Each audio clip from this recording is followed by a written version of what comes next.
Two. Jump my own damn down count. Hello, my name is Jack, and tonight I have with me my buddy Scroll. Yeah, I'm here. We're supposed to be sharing a screen, or No, is this no, just audio? this is just audio this time. Okay. I should do Oh, another Let's Play, but I haven't been. where are you recording this? Because I remember Twitch doesn't hold the record. No, this is on YouTube this time. You're right, Twitch. Okay. We All right. found that out the hard way. Doesn't Hmm. hold store your uh, past videos apparently, or unfortunately, or if it does, I haven't found where. Anyway, um,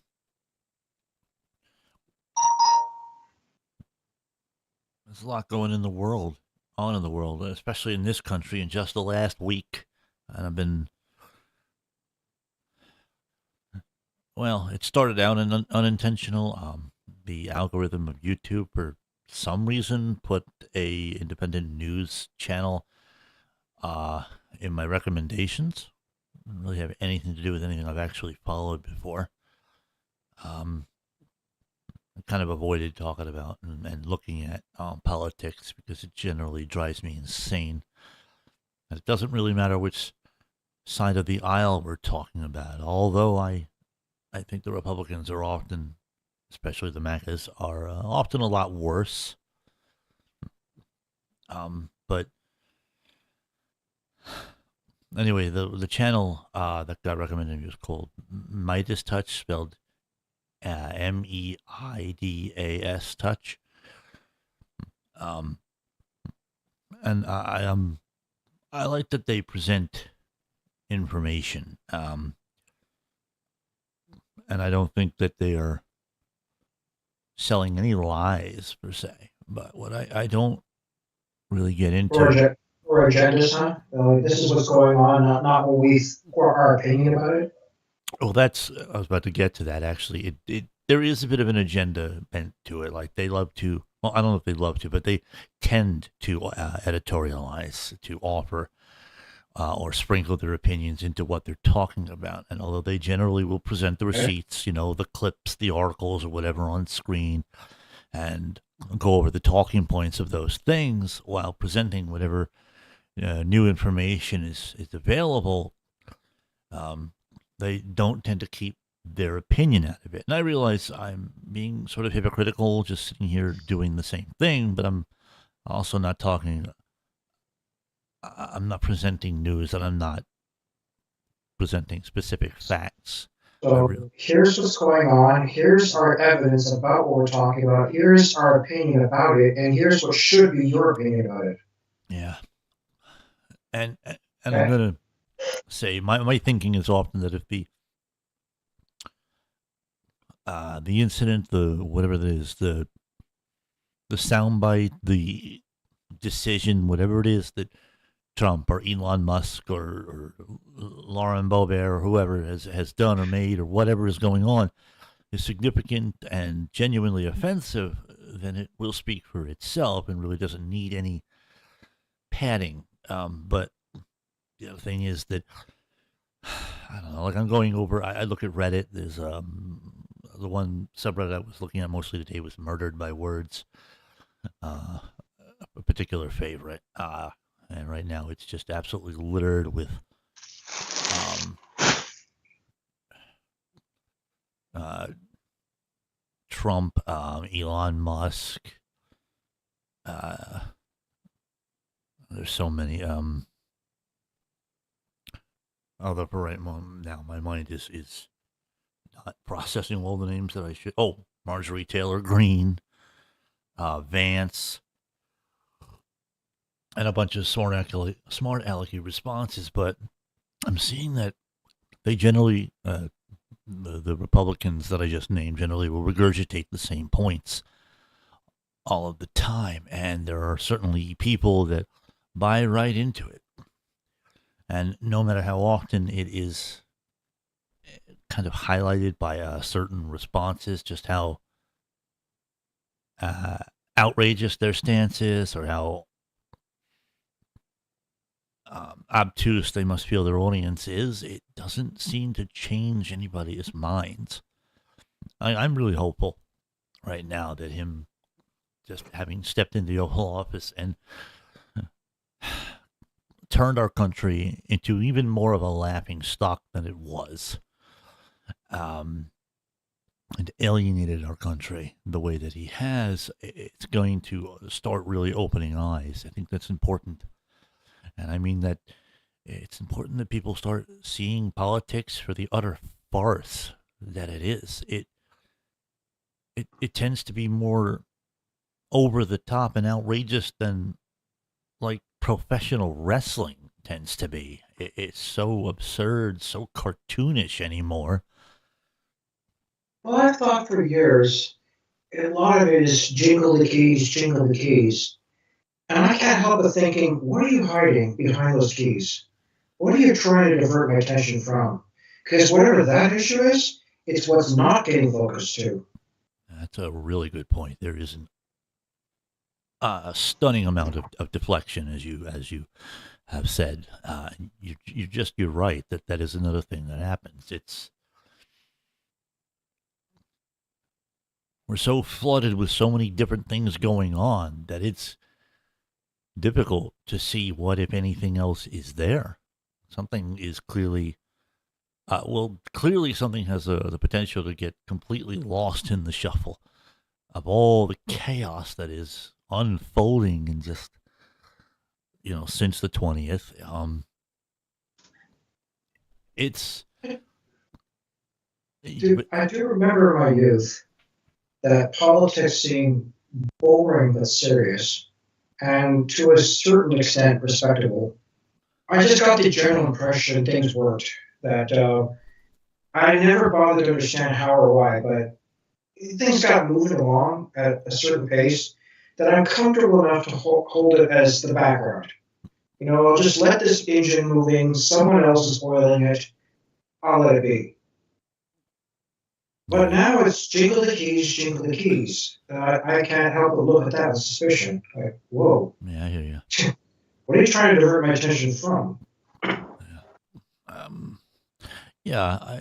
Growing up, I did not pay a lot of attention to politics. That isn't to say that I was able to completely avoid it. My father tended to listen to AM radio in the van on the way to work, whether we were going to one of the construction sites or whatever we were doing. And he would have like Michael Savage or Sean Hannity on, or one of those hosts that often got very loud, and they would take callers, but they didn't take on callers with the intent of having an actual even exchange. Like the person that called in would get in and maybe get in 7 or 8 words of a point that they were going to try to make before they would get cut off by a loudmouth that was, I don't know, closer to a Howard Stern style shock jock without the talent or the creative drive, and invariably hang up the phone before that person that just called in could even get another word in edgewise, and barely got the first few words in. And I was like, I'm listening to this, and I'm like, I don't trust that you've made any kind of a point. If I don't get to hear both sides of an argument, then I don't have enough information or context to really draw any kind of conclusion. And I realize that's not a very common way of thinking. People tend to fall in one side or the other a lot of the time, and I feel that that's quite dangerous and even more, very exploitable. So that, as you were saying, the jingle the keys, well, I feel like the majority of our population has been groomed to be very susceptible to that. And so we got. Go ahead. Well, they're going to keep trying a tactic that works then, or at least works enough to be effective for whatever the purpose is. The first time I even heard of the president at all was the election on 1988, when Bush got sworn in. That's Bush Senior. Mm-hmm. I never knew of a leadership position like that until before that point. But I was staying with someone's mother that was watching that, and I got very little out of it other than the fact that somehow this is a big deal. There was just a huge celebration, lots of very, very big crowd, but you cannot see the individual people of just movement of arms waving. And I got the impression from that that, okay, whatever this is, this guy's apparently a big deal. Um, I guess later on the details are flowed. Well, this is the guy that leads the country. And then I guess I just neutrally accepted that. Like, okay, I don't know what that means exactly. But I got the general impression. And ever since then, I figured I didn't need to know the details. But more gradually filled in later, like who used to be president before him. And then I became a lot more aware of ones that got elected since, and maybe a little bit of an idea why. It's things like that. Yeah. You might have noticed certain major movements have occurred around some of them that you think that maybe exactly the objective they had when they got elected, like the Gulf War, occurred pretty quickly after Bush. Maybe. But the first time that I remember hearing too much about a president was Bill Clinton, his Okay. controversy around Monica Lewinsky. So I wasn't uh, really necessarily a country affecting issue. I mean, I suppose the president's personal life is in shambles and he is not really going to be able to focus on what he can do for the country. You know what? Thank you for mentioning that because I think that's the first time I got that impression of Jingle the Keys. I was aware that was a distraction. Um, at the time, I was thinking this guy is so good at his job that his opponents are making a big deal about a sex scandal in order to make sure the whole party, whatever it was, part of the Democrats, don't look too good because of him. That's the impression I had at the time, that it was a deliberate and desperate attempt to sully his name. And I'm disgusted how well it worked, because everyone did get distracted with keys since then. I got disappointed with humanity ever since then. You still there? Yeah, sorry, I'm here. Anyway, that's the point I was making. Go ahead. Oh no, yeah, all good. I see what you mean about that Jingle the Keys. It does serve as a distraction, and it's been a long time now. I can't say that I remember anything else that was going on in the news specifically at the time. O.J. Simpson trials, I think, was around that time. Okay, but everybody noticed that. That was hardly slipping through the cracks. No, that was really in your face. Yes, it was. And it was actually another division of the people, actually. There were people on two sides of the aisle on that one, people who genuinely believed in his innocence and people who genuinely believed in his guilt. Um, so it could have been if there's any conspiracy agendas around that, I would say it's mainly the people who's pushing the news. But those same people are not telling Simpson, please kill your wife. If you do that, we'll make a major sensational news out of it. I don't think that occurred. I don't think that was planned. Instead, this incidental thing occurred with a famous person, and someone decided, you know what, let's really put a focus on it to distract people from this other thing I'm hiding. That way, this other thing that people are not noticing will give me billions of dollars that I'm stealing from the American public.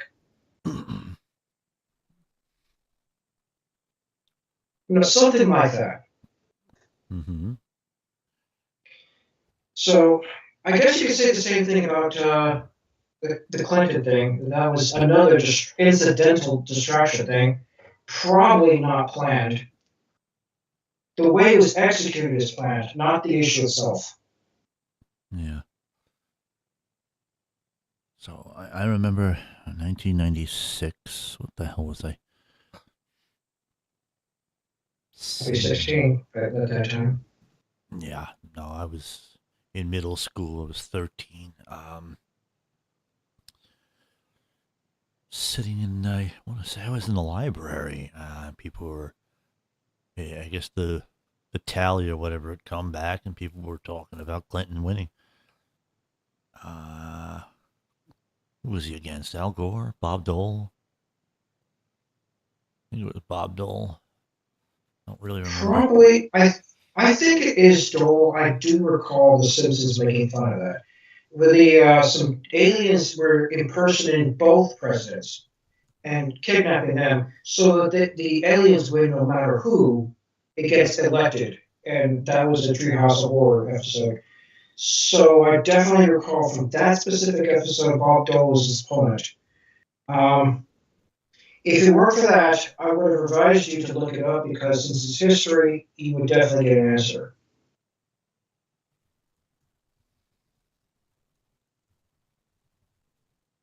Yeah. Hmm.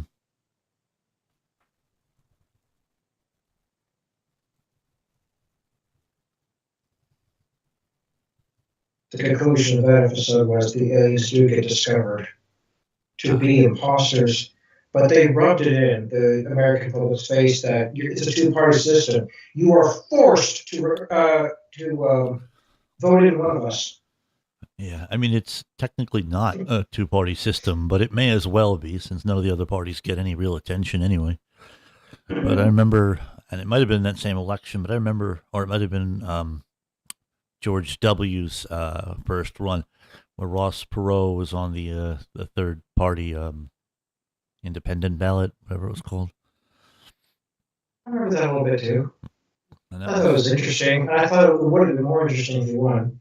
maybe, but we've seen what happens when a really rich guy gets into the White House. We know we just would have gotten a jump start on that nonsense. But I don't really know. I was at an age at that point where I wasn't really um, analyzing the delegates. Oh, the whatever the hell they're called. I wasn't. I wasn't focused on that. I was a kid. Focused on what video games I had at home and stuff like that. I used to think Trump would do a good job as a president, specifically in one category, the business side, because he's so rich. He had to have done something successful, not to blow his own business to be that successful. So if he done the same thing for the country, at least it might be financially successful. But what I've seen since then was a jester instead of a president. And I'm still kind of convinced he's not as dumb as he pretends to be, that it's still just a distraction. But I have a little more doubt than I used to. Someone once told me that maybe the reason for success had to do with people he hires under him. They're the real smart ones, and he's just a guy that happens to own the money. All right, so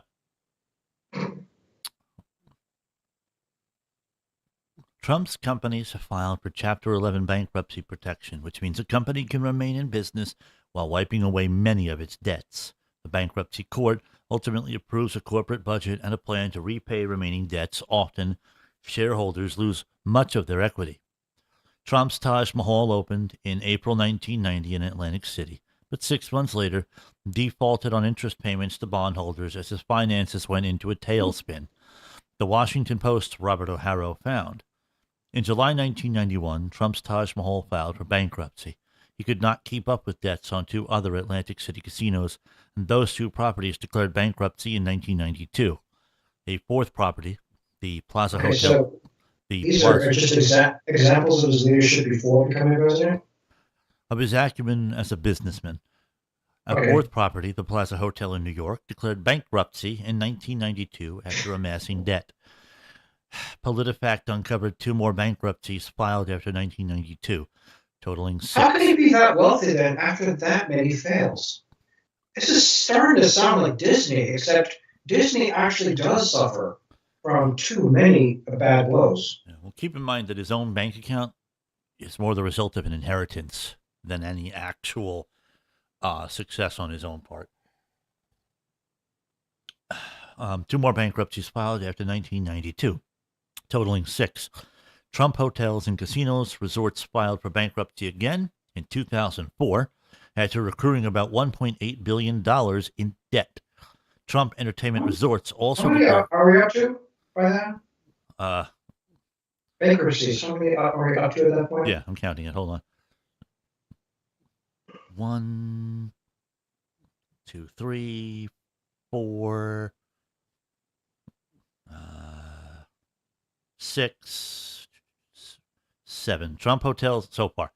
Resort. Yeah, I didn't know any of this stuff before he was elected. Yeah. Trump Entertainment Resorts also declared bankruptcy in 2009. That's 8, after being hit hard during the 2008 recession. Why the discrepancy? Perhaps this will give us an idea. Trump told Washington Post reporters that he counted the first 3 bankruptcies as just one. Misinformation. Are there like a dozen other businesses he's got that's extremely successful, and they're making up for the losses of the ones that did default? He's not successful. He just knows how to exploit the system. Probably. It's the way rich people tend to work. They know how to exploit the system, the laws. They know how to, you know what I mean? They skirt around taxes. They do all kinds of shit to keep themselves wealthy. And now, I once thought that for a little while, and I'm still not completely uncertain of this. There's some classes like that in the Ivy League schools that teach you specifically how to exploit the system illegally. So you stay rich or become richer. maybe. But more realistically, I think they would hide lessons of that under the table, like with some kind of club, at some frat club that might be in those colleges, where the real lessons would be taught. Either that or taught in their personal homes by private tutors. If you got lessons like that you're trying to hide under the table, I'm guessing they wouldn't make that too public a face about it. That can be so easily discovered, assuming that is actually occurring. Oh, was that you who said that? To KL. Oh, okay. Yeah, he popped in real quick, said goodnight. So, as he does. Yeah. I would think they'd have to keep that under the table. Couldn't exactly go around advertising a class on teaching illegal things. And it doesn't really matter. I'm still convinced they exist, though. It's got to be, because the lessons are being passed around. Certainly. Like exactly where to put your bank accounts that it can't be touched by the American public, or things like that. I mean, generally, your bank accounts can't be touched by the American public per se, but I get what you mean. But yeah, there's got to be some kind of an instruction of some sort somewhere. Yeah, you always notice that too. What is your thoughts on Luigi Mangione? I never heard of it. Okay. So immediately I'm thinking of Meyer's brother. No.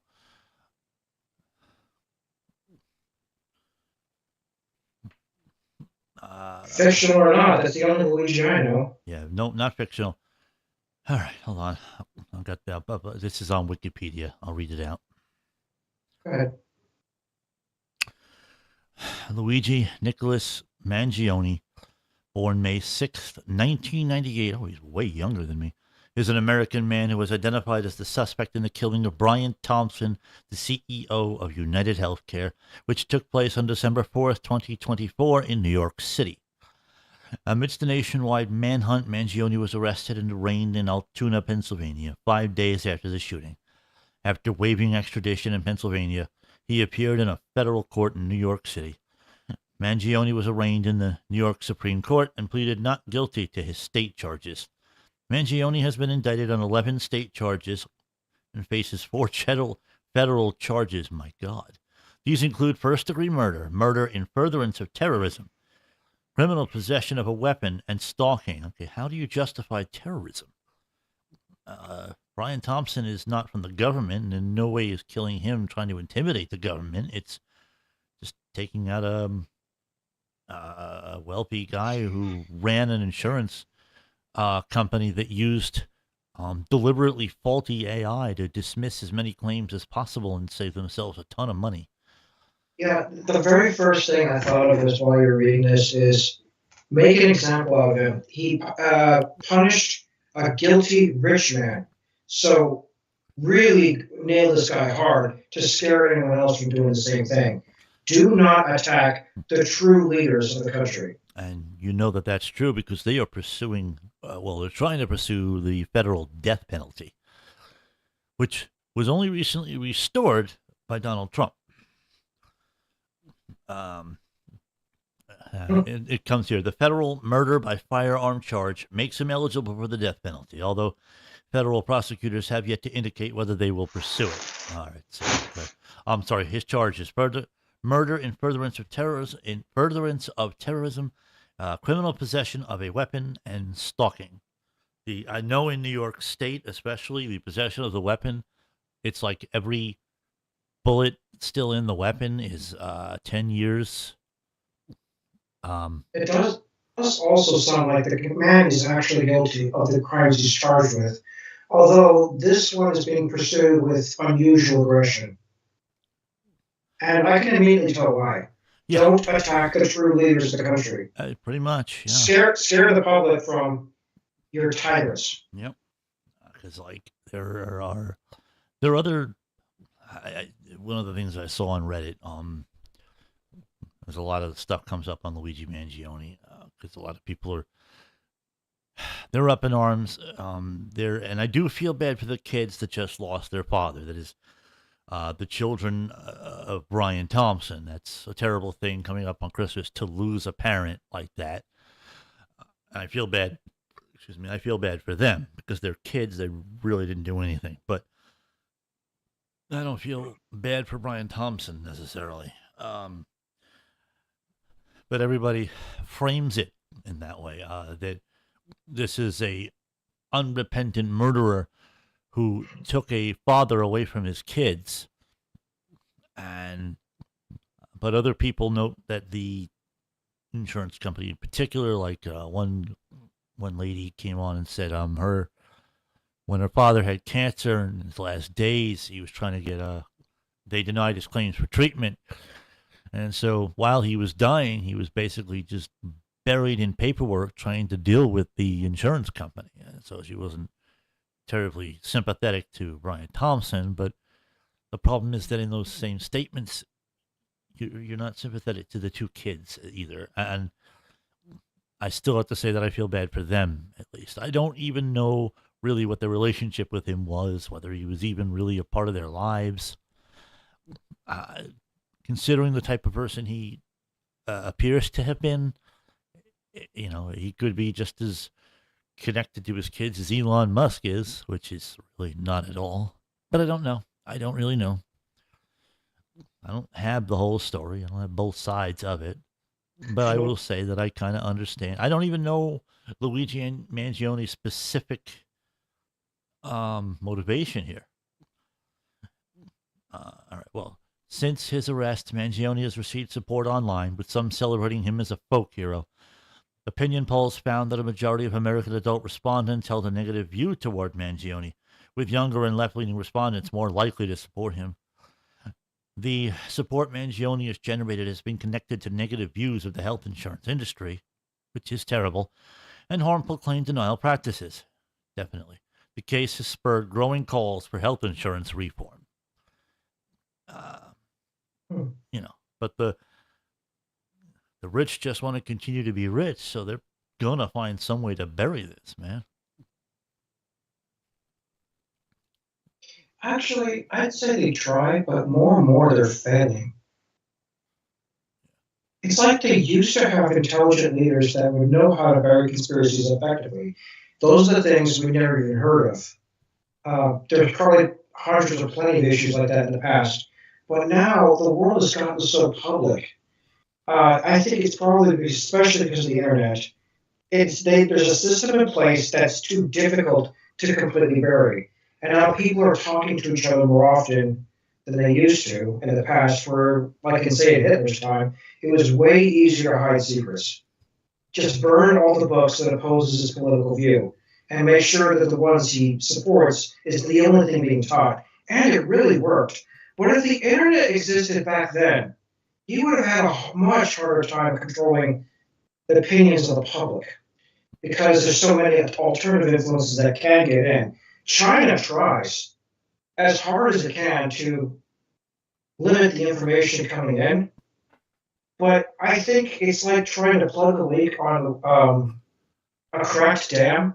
There's just too many of it to completely contain it. You know, it's a huge waterfall. Maybe. Throughout the world. It now made information too difficult to control. So I think what the hostile elites have done since then is they gave up trying to control the internet. Instead of that, they went the other direction, spread misinformation and jingle the keys, because they can say just as much information on the internet as anyone else. So they can spread lies too, and make it difficult to decipher the truth from the lies, because the truth is also on the internet, and there's issues there they wish they were buried, but they can't. So they'll distract people with conspiracy theories and things around it, like, so you can't tell what's the truth of the lies, because both is being shoved in your face very, very hard. Yeah, and it has to be said that a lot of people they buy into it. You know, they get sucked into the look at the way people rally around Donald Trump, and I mean he'll stand up there on the microphone behind the podium, whatever he's doing, speechifying, and he's not saying shit that makes a lot of sense. He's saying a lot of things that sound an awful lot like lies and exaggerations. Like, it's one of those things where anybody on the internet would just tell you, a quick 2-second Google search will tell you that that's a load of bullshit, and he's spewing it, and people are just buying into it. They're sucking it up, and it's a little frightening to see how quickly they're taking it in. And one of the commercials I happened to not skip despite how long it was, because this came at me multiple times, something called Prager University, which I had, from the content I've seen from them so far, is genuinely interested in knowledge, true knowledge, the pursuit of the actual history, and the way things really work and stuff like that. So I found them respectable. And one of them I saw recently was a guy that was just talked about how certain countries got more successful than others in the past, became first world countries compared to not, and the reasons why that was true. One of them did have to do with education. I forgot the rest, but he also said the same thing that caused this country to be very successful is now on the downswing. He's concerned about the future of this country in many ways because the education's gone down. I didn't notice that for the longest time throughout my youth, but now that I see those people become adults, I'm starting to notice it. How easily offended people are and distracted by very stupid things. mm-hmm. And it's true in a mass scale. So it had got to be a systemic reason that's in common with everyone in the past, something that links them all. And I won't blame just the education alone. There's got to be probably many issues, and that's what that guy said too. But all of those people who are not quite as smart are also able to talk to each other easier thanks to the internet and become validated and, what's the term I'm looking for here? Kind of arrogant, so to speak. Like, so many people agree with me, so I must be superior. Even if it's a dumb opinion, because so many people agree with your story, they feel superior, and they will actually act that way, as if they are elite. Because they're successful influencers. Yeah, well, you can look at there's YouTube content creators that are mired in controversy now for terrible decision making, I don't see that often. It may not, maybe because I don't look for them, but I don't see too many influencers on YouTube that I disrespect for spreading stupid or negative opinions. I'm sure they exist, but I just get the feeling that the majority of the ones who are really attacking society are in text comments, like uh, Twitter, I guess, or anything that's only tech Reddit. Anything that's mainly and only text based. So yeah, you got Twitter, It's Reddit, where the Facebook. majority of hostile energy seems to revolve around. Yeah, yeah, in terms of Maybe the reason that the YouTubers seem to be more innocent is because they're just a bit more exposed. The people see their face and hear their voice, so people can recognize them on the streets, and therefore I think they're more careful about what they say. no. Whereas if it's just text on online, that's all you have to go by to identify who they are. Okay, hold on. I gotta. There's a lot to be said for the amount of insane corruption that goes on in any of these platforms. Um, Sure. Well, that certainly exists, of course. And likewise, you may find, at least in your opinion, maybe the opposite camps where people are trying to spread harmony or question things, the way they work, and asking people, why does this make sense? yeah, You got those too. I mean, are we kind of doing that right now? yeah, kind of. But you might look into somebody, the internet anarchist or Coffeezilla or his other channel, Voidzilla, where they talk about different things like a rug pull scheme or internet anarchist. He goes over the downfall of different YouTubers in really abbreviated segments. So, like Illuminati is covered quite thoroughly, and he talks. So he'll talk about Coffeezilla's investigations, or he'll talk about like Charlie, Penguin Zero, his comment and feedback on different things. I'll comment Charlie is stepping back from the more drama end of things. He's trying to chill and get away from that and do more I lighthearted certainly stuff. Which agree that those kinds of people exist, and there likewise would be an audience for it, which is why it works. I was just thinking that I have a theory, a weak theory, that there's less of them on YouTube because they're more exposed. But a new tactic I'm seeing online more and more is VTubers, where, and I remember I saw one that specifically said he likes his celebrity status as a VTuber because it's a secret identity. People will not recognize his face offline, so he can be comfortable in both. And then I saw just a few examples of something similar to VTubers, except it's entirely AI. And true AI, too. It's emotional, it's reactive, it questions things. But it is truly a program. It's not a human at all. Yeah, there are YouTube channels out there that use AI for their narrators. I'm pretty sure for composing their editing work, and it often shows like the AIs. Those voices are almost always the same. And oh my God, AI is used for everything, and it doesn't always make sense. It's not always intelligent. I got a phone call the other day. It was going to be a scam call. As a when I picked it up, you got that telltale whoop noise right at the beginning of the call. So it's like, oh, this isn't going to be real anyway. And the voice that comes on is like a lightly accented female voice.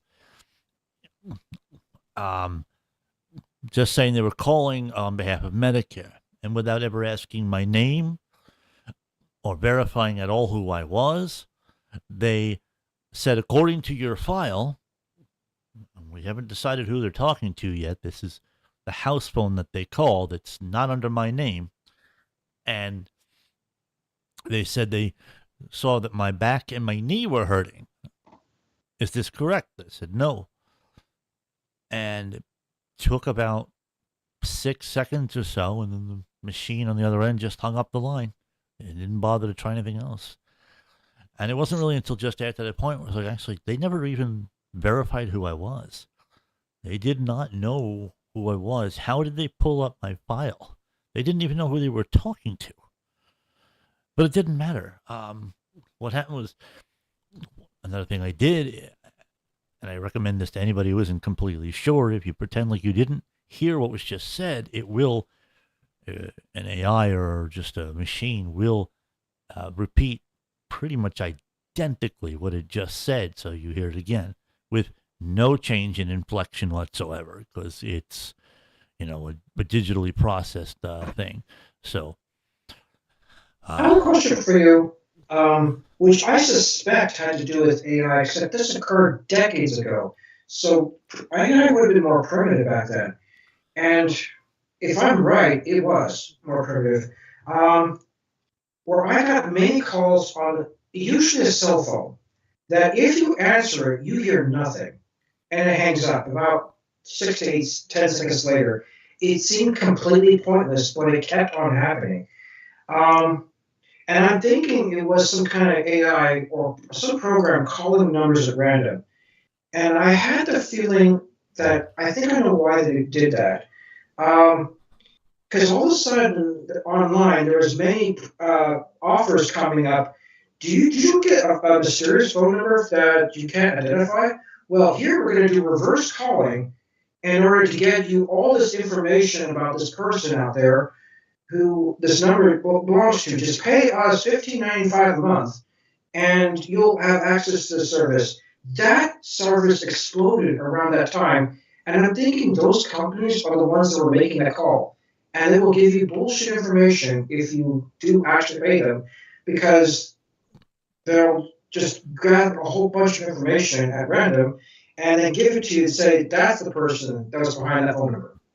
it does sound like two sides of the same racket. Now that you say it, yeah. But my question is, did it happen to you about 10 or 20 years ago where plenty of calls were made to you from some unknown number? If you answer it, or if it goes to the answering machine of any kind, it's just going to be several seconds of silence and then hang up.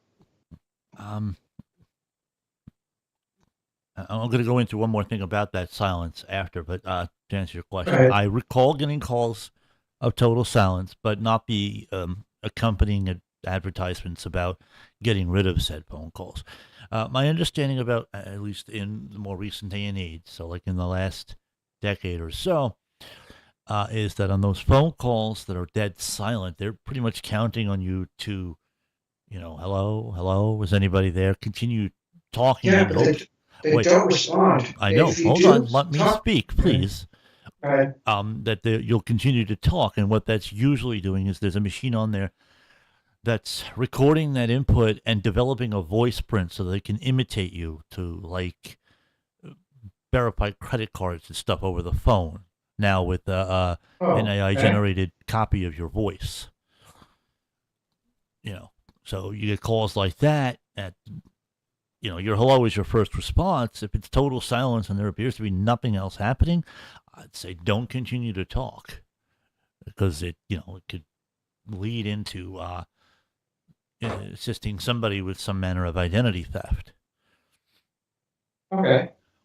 Um, Well, that didn't occur to me back then. Well, back to my original question, did it happen to you in the past? uh, well, I didn't really answer the phone that much 20 years ago. Well, no, 20 years ago I did, but I don't remember dead silent phone calls. I remember it's weird for me. Like my cell phone, I never get like spam calls really. House phone, pretty Okay. rare too. On occasion, it has happened. I remember, I don't know, 4 or 5 years ago, I was getting a phone call from. Well, I didn't know at the time, but I heard that same whoop right at the beginning of the phone call, and I'm like, I didn't think about it as anything the first time I heard it. Anyway, so the guy calls, or I pick up the phone call, and a guy starts saying, "Oh, good, thank goodness you picked up the phone. I was just getting ready with my answering machine voice." And I was like, "Oh, okay." And I started interacting with him, thinking, no big deal. But he started to act and ask for contributions to a campaign or something. I'm like, I got nothing. I can't afford to do that right now. And we got off the phone. Um, and then about say 3 months later, I got a phone call, a different number. And when I picked it up, I heard that same whoop again, and then I heard the same voice. Oh, thank God you answered. I was just getting ready with my answering machine voice, and there was no change in inflection whatsoever. It was a recording or AI generated voice or something, and I was like, oh, wow. And I've been a little more vigilant about that ever since. But when it first happened and I didn't spot it, I was like, wow, I can't believe I fell for that. But That sounds like a way smarter tactic, though, than the dead silence. Although I wonder if that dead silence calls is very effective. Like, if it keeps on happening, it might be because a lot of people fall for it. yeah, some people get agitated, they get frustrated, they start really pushing for whoever's on the other side of the line to talk up. They might have had experiences with stalker behavior that's causing them to lash out, things like that. So you never know what triggers a person to really start talking that much more. And it, so And and sometimes they're right. Maybe it is a stalker, an actual person on the other line who called you but too afraid or something to actually talk. So they simply want to listen to your voice. well, and sometimes it's not fear. Sometimes it's intimidation. It is a method of getting into somebody's head. Call up, dead Mm. silence, and they start, you know, getting panic. It's just you asserting control, and it's a really terrible thing to do. But at times, yes, it can absolutely be fear. It could just be somebody who is really terrible at making a cold call, who's not very good at speaking on the phone to whoever answers, or they heard a voice they weren't prepared to hear, and now they're completely overcome with nervousness. That does happen. But again, Right. And then if you go with the tactics you were talking about, it might be very effective the first time. But if it happens again and you remember the last time, then it definitely loses edge there, right? it can. It depends on the level of trauma experienced by the person, or just how stressed and living in fear they are because they have a stalker. It's not a matter of whether or not you can get used to it after one single phone call. It's psychologically it's a lot more complicated than that. Um, Mm. but the thing about a phone call like that, or a person that's nervous, is there's very likely to be some manner of background noise for you to pick up on. But those automated phone calls, you won't have that background noise. It will either, be a recorded voice or AI generated voice, or it'll be total silence. Especially if it is trying to record a voice print for you, it's going to have to be total silence so that it can really process clearly the audio that it's receiving. And interference will get in the way of that. If it's going to be spam for specifically a commercial, some kind of agenda like that, it cannot be silenced. You're going to have to talk about the product you want to sell. Well, yeah, that's true. When with an audio only call. So, Right. yeah, I guess there might be other programs that list the number as likely spam because they're listening for certain signals like that. Maybe the beeping sound you were talking about was there in the recording right up front, and you have other programs watching for that. So it comes up on your cell phone. This number, but likely spam, is written under it. Right. So yeah, I'm guessing there are signals about that, um, and they can be noticed even by other programs. Certainly, certainly possible. And there's a lot of scams out there, man. There's all kinds of crazy shit. That's why I get to. I like. Well, it's probably been that way for many ages throughout humanity. It's just that scams have a new way to come about in the modern age. What do you think the Flim Flam brothers would have done in this day and age with all of this technology they have access to? You think scams have no? Oh my goodness! Do you know what a scam call center is all about? I think you were the one that pointed it out. A certain video of a guy who likes to go after scammers. Yeah, Kid Bulga, Scammer Payback, Pleasant Green. They're great to watch too. But you what and they're targeting the older people, people who are not at all technologically savvy, who are a little more inclined to nervousness and panic when it comes to people on the for the telephone telling them that things are for the going moment well. that makes sense, but as they die off and people who are more tech savvy grow into old age, the only thing they'll fall for maybe is the newer tech of the modern age that that generation is not accustomed to. Like my generation remembers growing up with the original Nintendo. That generation will gradually die off so that no one knows what it's like to play it unless they have a mod for it. And they exist. There are some people that's going back for retro games and retro movies. And in fact, when I see that online, where people's reacting to Back to the Future for the first time, a part of me feels flattered to watch that. And I'm glad you have that interest. But there's something that reoccurring that I've noticed from the reaction. One of the reasons that love films around that age is because of the lack of computer graphics. That they got so desensitized to it that there feels like there's a special charm to the fact that everything that's on screen really was there, even if it was like animatronics or claymation or something. Mm-hmm. They find it novel now. I saw a program, I think maybe in 1995 or 6 or somewhere in the late 90s, that predicted this would occur. That computer graphics are advancing and they predicted that it would get more and more cheaper to do. Therefore, it will become more commonplace, and they also predicted that society is going to get sick of it. I paid attention and remembered that prediction to see if, oh, let's see if that becomes true. I'm going to remember this one to see if you're right. And I found out that you're completely right. They predicted the future accurately that time. Mm-hmm. And it's not because of a psychic thing. I think it was just because of a logical thing. They just paid attention to trends and societal shifts in technology and accurately predicted how a lot of society react to that. I personally still find the computer graphics novel, and I remember some of the old tech in the older ages that is just clearly bad. Um, it was real but bad, like the claymation dinosaurs from older 60 movies and stuff like that. There used to be a time where that was the cutting edge. The Triceratops and the T Rex battling. Yeah, something like that. Or there was another movie called, I think, The Thing from the original film that was in black and white. That the thing that they were afraid of was some little fake puppet. And they had this intense reaction to it because the actors had no idea what they'd be reacting to. It was going to be edited later in the film. And when you did see it, it was so pathetic that it was funny. That they were scared of this obviously fake thing. Computer graphics can simulate reality better than that. And I can, to a point, suspend disbeliefs to accept, okay, wherever we're seeing that's part of the story, and I'm going to pretend it's real.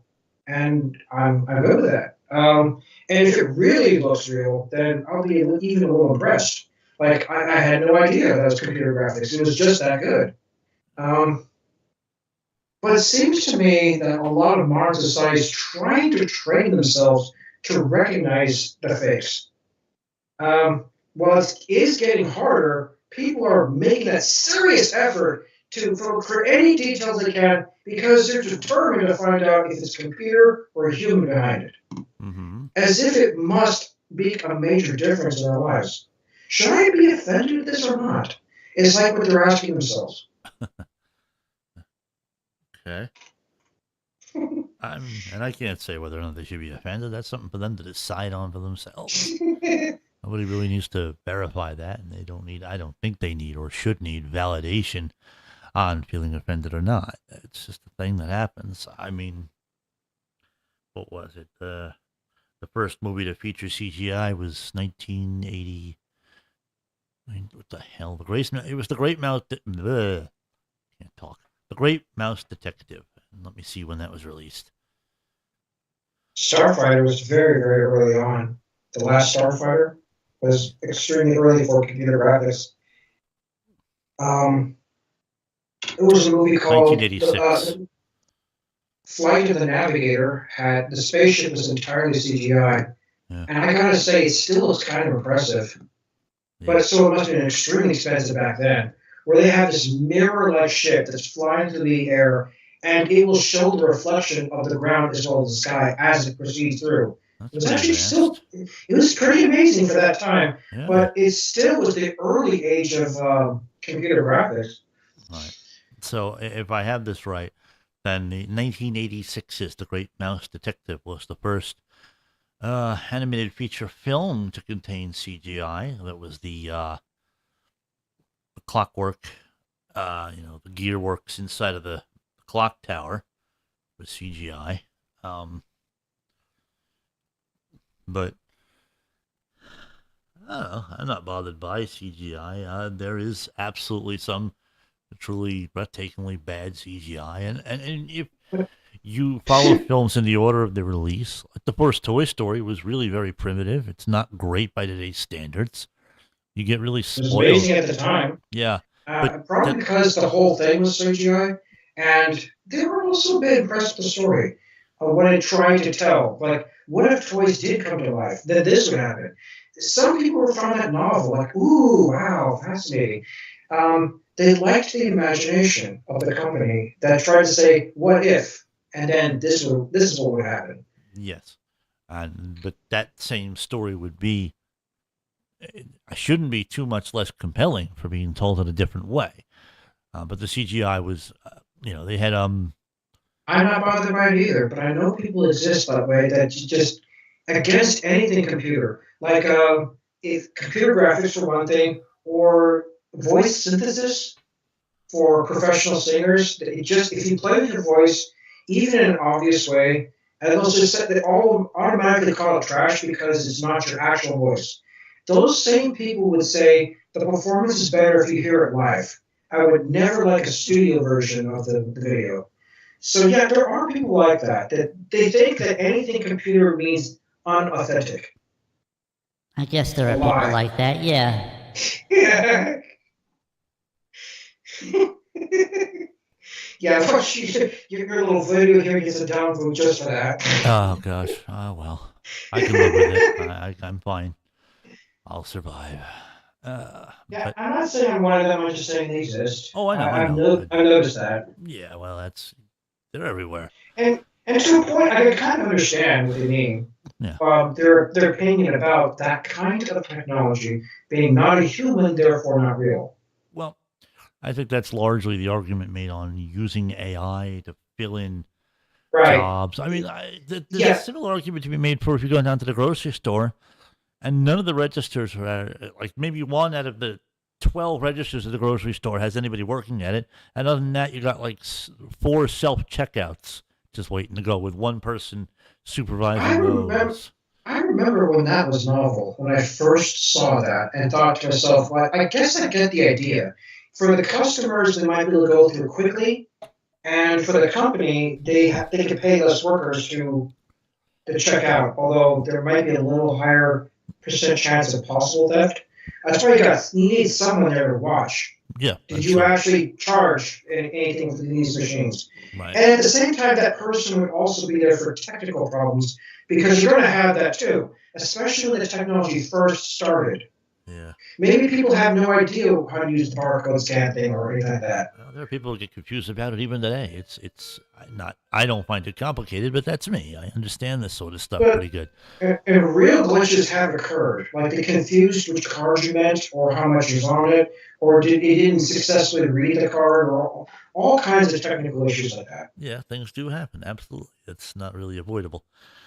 But the thing is, as you said before, it puts the work on the customers, and it enables the companies to employ fewer people.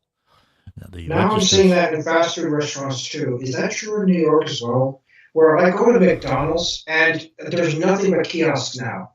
Oh, a yes, digital window yes. on both sides, and you only go to the counter and talk to a human if there's something wrong, or to pick up Pretty your order. much, yeah, yeah. Okay. I know that. I wondered if it was just California because they recently passed a law about raising minimum wage for specific jobs like that to $20 an hour. And what happened ever since then was major restructuring for those kinds of companies where they're trying to fire a lot of people to keep the cost down and Fuck the have fucking cost. They're making plenty of fucking money. Just being and greedy. replace that with the digital kiosks so they Yeah. fewer people. Yeah. That's why they don't have to actually pay anybody. Right. Oh, God. Eventually, I'm expecting robots to be the actual ones cooking and to serve you the food. I'm sure there are places where something like that is already happening. Today, it would probably be in Japan, in multiple places too. And I think in that country, it's still for the moment considered novel. But Yeah. gradually, it's going to get more common, and maybe some people get sick of it or used to it, and it will spread to other countries. Because from the company standpoint, I can understand the appeal of it. Probably a major upfront cost, but after that, it's very low. It's like free slave labor. Maybe, All you have to do to pay is to make sure these machines are maintained.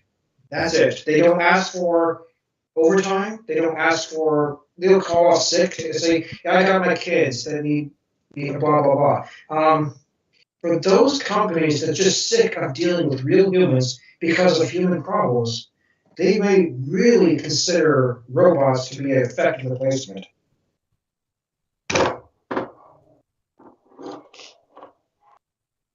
And then you're going to have people eventually complaining about, I don't want a burger that's made by a robot because it doesn't have heart.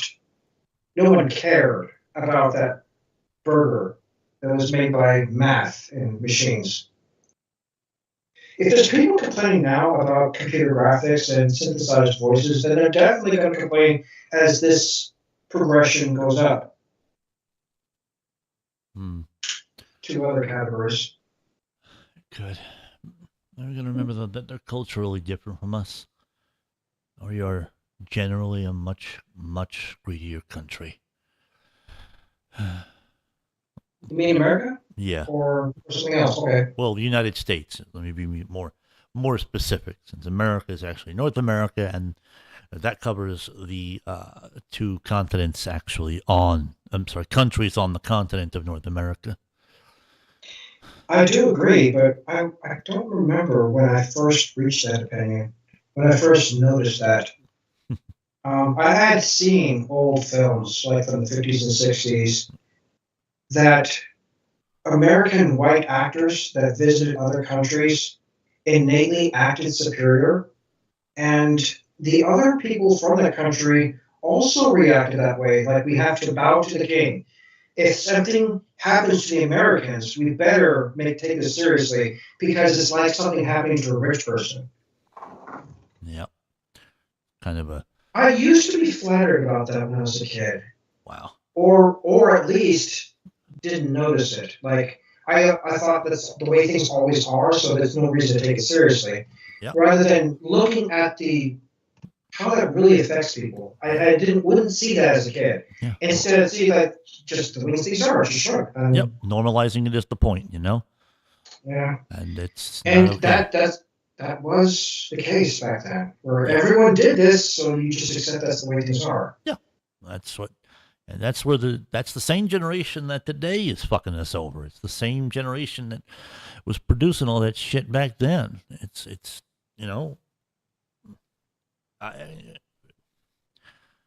a lot. All right. It's what? It's getting late. I've been enjoying the talk, but it's Me too. been a little over an hour now. So I also enjoyed the fact you enjoyed it, because I had the feeling that you needed this to get some things off your chest. So I'm fully willing to listen and talk to ensure you feel engaged. Yeah. Well, and it helped a little. And heard. And I'm glad. So yeah, me too. So well, thanks for joining me. We'll have to do this again and not wait too long to do it. Maybe we'll Sure. come up with a little more structure for talking points at that point. And it would be really good if we can get our other buddies to join us on this too. All right. Oh yeah, that'd be cool. Yeah, They probably have some interesting opinions too. If they're not absolutely. too tired Right. after overwork from work and homework and all that. Yeah. All right. Well, take care. All right. Bye bye.